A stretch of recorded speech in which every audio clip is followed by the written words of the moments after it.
मैं हूं आर्किटेक्ट अक्षय शेख और आज का विषय है हिंदू खतरे में।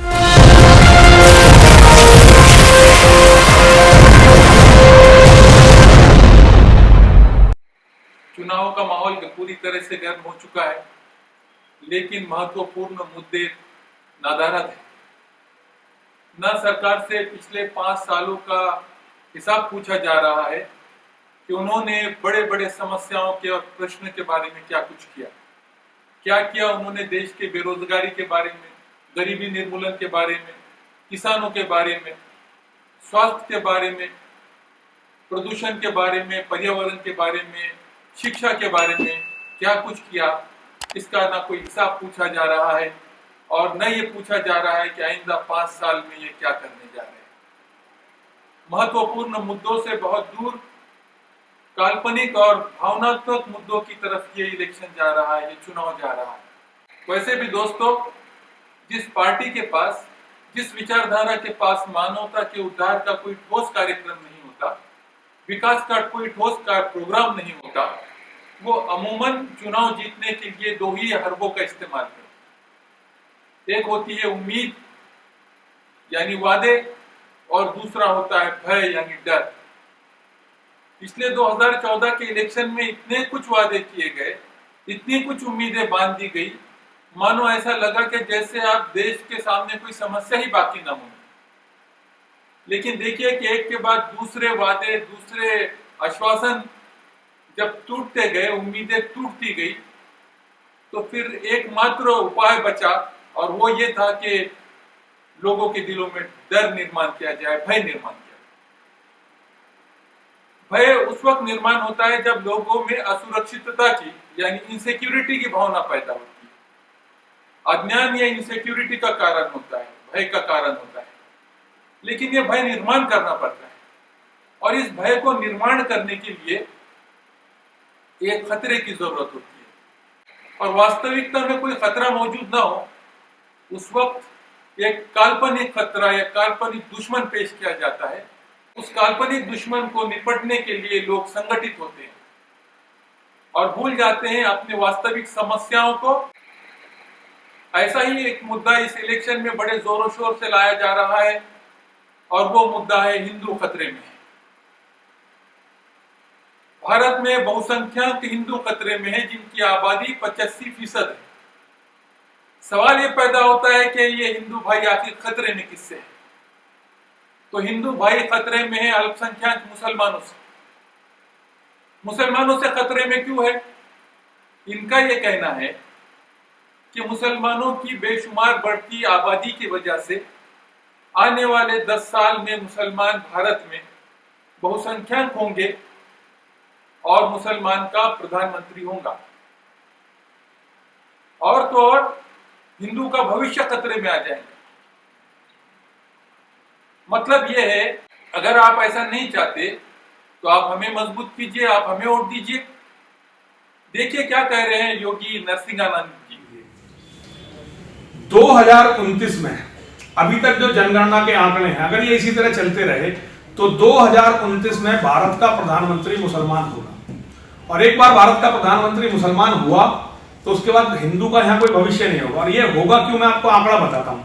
35 साल का जो हिंदू है उस पर अगर आप एवरेज लेंगे, इन एवरेज उसके 1.2 बच्चे हैं और 35 साल के मुसलमान के 8 बच्चे हैं। और ये बहुत बड़ा अंतर। हिंदू की आबादी जो है वो अर्थमेटिकली बढ़ रही है, 2, 4, 6, 8, 10, और मुसलमानों की जो बढ़ रही है इस टाइम वो ज्योमेट्रिकली बढ़ रही है, 2, 4, 16, 32, 64 इस तरह से बढ़ रही है। तो हम लोगों के लिए बड़े चिंता का विषय है। लेकिन हिंदू समाज और विशेष रूप से जो आपने बताया संत समाज अपने कानों में तेल डाल के मजे से सो गया। और सबसे बड़ी जो दुर्गति की है उसमें मैं सारे हिंदू संगठन, चाहे उसमें मैं हूँ या कोई भी, हम लोग भी इसके जिम्मेदार हैं। हम वास्तव में केवल माला पहनने के लिए जाने लगे हैं और हमें सरकारों से पता नहीं, या तो कोई डर है या कोई लालच है। संत समाज को या तो सरकारों से कोई डर है, डर किसी उस व्यक्ति को होता है जिसके अंदर अपनी कोई कमी होती है, वो डरता है, और जो लालच उसे है जो सरकार से कुछ लेना चाहता हो। तो ये दोनों स्थितियां समाज के लिए बहुत विकट है। ये दोनों स्थितियां समाज। योगी जी कह रहे हैं ये इनकी मन की बात है और लगातार पिछले 5 सालों से हम मन की बात सुनते आ रहे हैं, लेकिन मन की बात उस वक्त तक सत्य नहीं होती जब तक कि वो तर्क की कसौटी पर खरी नहीं उतरती। आइए योगी जी, योगी नरसिंहानंद जी और इनके जैसे और भी कहने वाले लोग हैं, इनके इस आक्षेप को, इनके इस भय को हम तर्क की कसौटी पर नापते। सबसे पहली बात यह कि आज भारत की कुल लोक संख्या 135 करोड़ है। उसमें मुसलमानों की तादाद 14.2% के हिसाब से लगभग 20 करोड़ है। अनुमानित वृद्धि दर यानी प्रोजेक्टेड पॉपुलेशन के अनुसार आने वाले 10 साल के बाद यानी 2028-29 में भारत की लोक संख्या करीबन 144 करोड़ होगी। उस वक्त मुसलमानों की आबादी 24.5 करोड़ होगी, यानी आज से 10 साल के बाद मुसलमान भारत में 15% ही होंगे, यानी आज के 14.2 और आने वाले 10 साल के बाद 15%, ये वृद्धि सिर्फ 0.8% की है। क्या कोई समुदाय सिर्फ 0.8% की वृद्धि से अल्पसंख्यक समुदाय भारत में बहुसंख्यक हो सकता है? पॉपुलेशन प्रोजेक्शन के हिसाब से, प्रोजेक्टेड पॉपुलेशन के अनुसार आइंदा 10 साल तो क्या, सैकड़ों सालों तक यह समुदाय भारत में बहुसंख्यक नहीं हो सकता। दूसरी आश्चर्य की बात यह है कि 1991 से लेकर 2001 इस दशक के मुकाबले 2001 से लेकर 2011 इस दशक में मुसलमानों के पॉपुलेशन में 5% की गिरावट आई।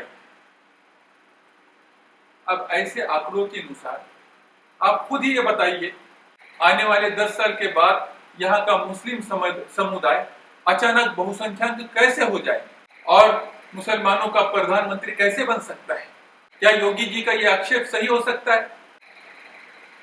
लेकिन उससे जरूरी दूसरी बात यह है कि क्या किसी मुल्क में, क्या किसी राष्ट्र में संख्या बल से कोई समुदाय सत्ता प्राप्त कर सकता है, हुकूमत बना सकता है? इतिहास इस बात की गवाही देता है कि ऐसा नहीं होता।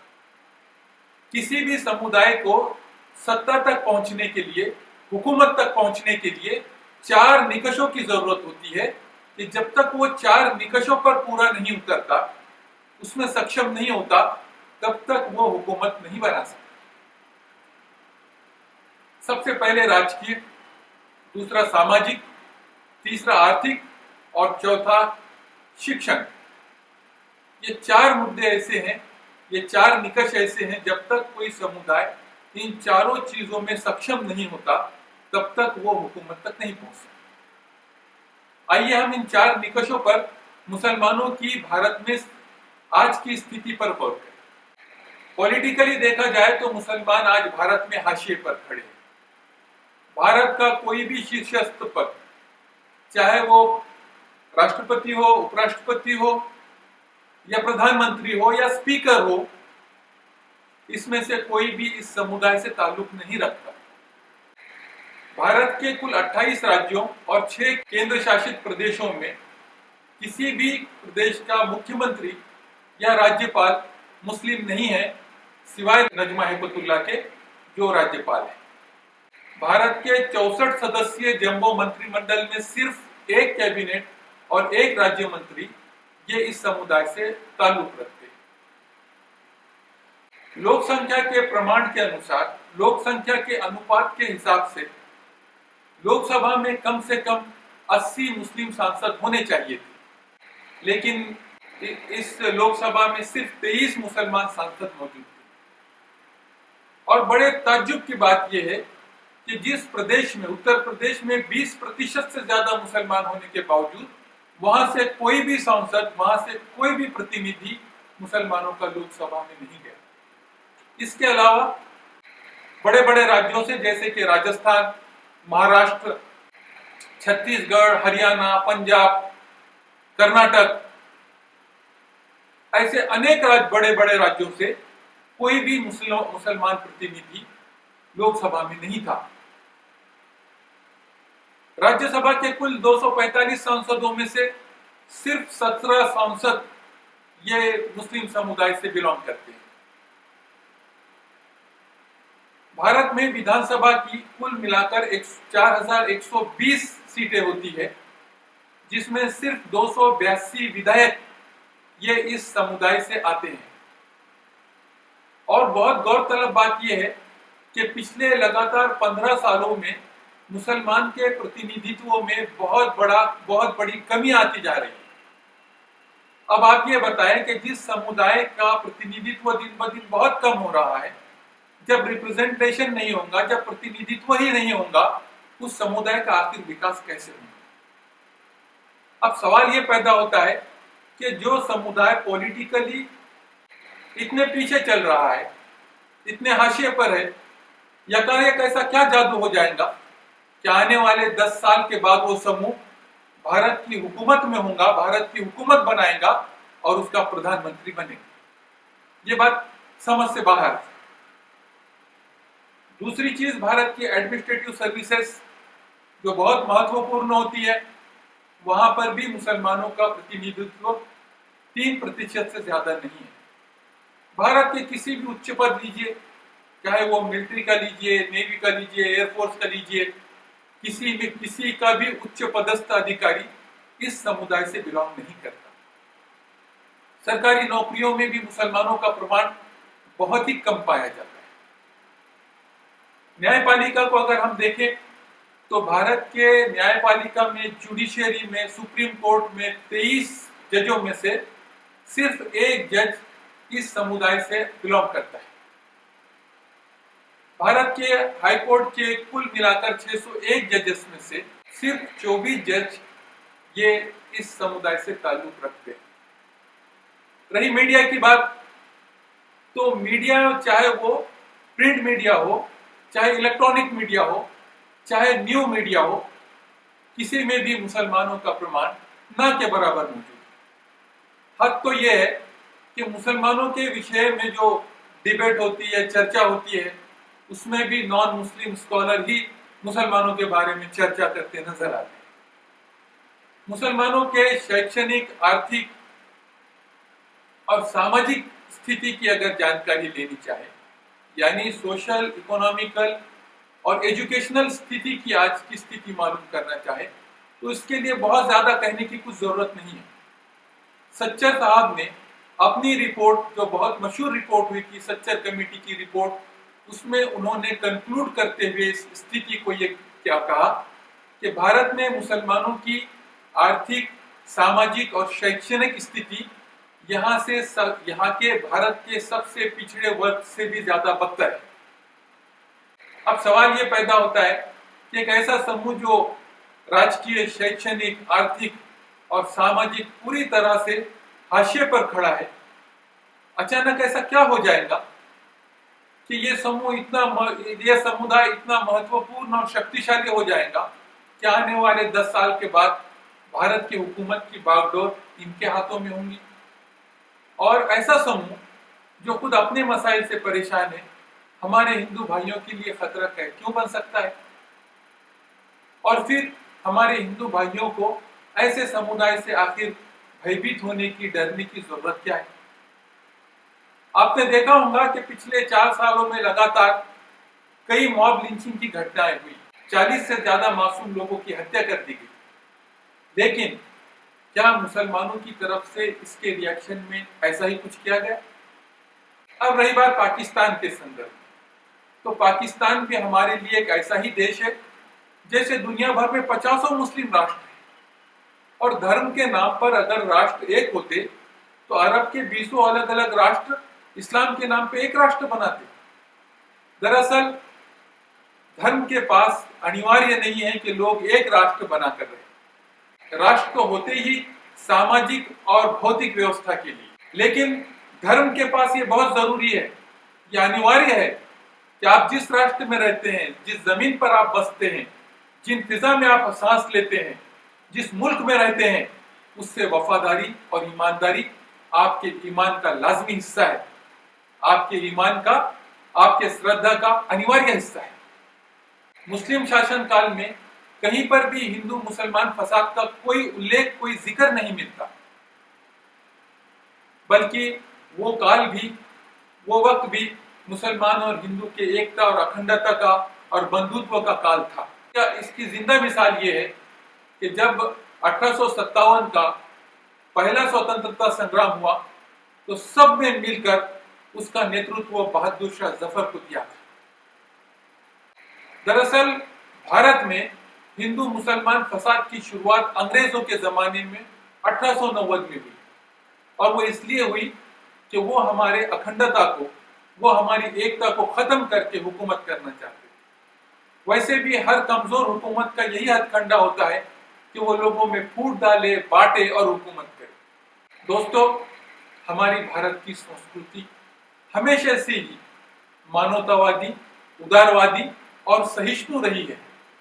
हमारी संस्कृति ने हमेशा दुनिया के तमाम सभ्यताओं का और धर्मों का आदर किया, बल्कि वक्त जरूरत तो इनका नेतृत्व भी हमने स्वीकारा। लेकिन इसके बावजूद हमारी भारत की संस्कृति, भारत की सभ्यता अबाधित रही।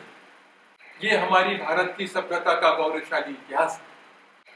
जिस पक्ष के या विचारधारा के पास मानवता के उद्धार के लिए, विकास के लिए कोई ठोस प्रोग्राम नहीं होता, वो इसके अलावा क्या कर सकती है कि लोगों में असुरक्षितता की भावना निर्माण करना, एक काल्पनिक दुश्मन बताकर लोगों को संगठित किया जाता है और अपना राजकीय हेतु, अपना राजकीय मकसद पूरा किया जाता है। दोस्तों, हमारे सामने बहुत खतरे मौजूद हैं। हमारे देश के सामने बेरोजगारी का है, गरीबी निर्मूलन का है, किसानों का है, प्रदूषण का है, पर्यावरण का है, स्वास्थ्य का है। ऐसे अनेक गंभीर मुद्दे हैं जिनके साथ हम संगठित होकर लड़ा जा सकता है। लेकिन चूंकि इन खतरों से निपटने का इनके पास कोई ठोस कार्यक्रम नहीं है, इसलिए ये अंततः हम सबको आपस में लड़ाकर वही नीति अपना रहे हैं जैसे कि अंग्रेजों ने अपनाई थी। दोस्तों, अब आप खुद ही सोच सकते हैं, क्या वाकई हमारे भारत के बहुसंख्यक हिंदू भाई खतरे में हैं, या इन कमजोर विचारधाराओं वाले पक्षों की विचारधाराओं की कुर्सी खतरे में? धन्यवाद।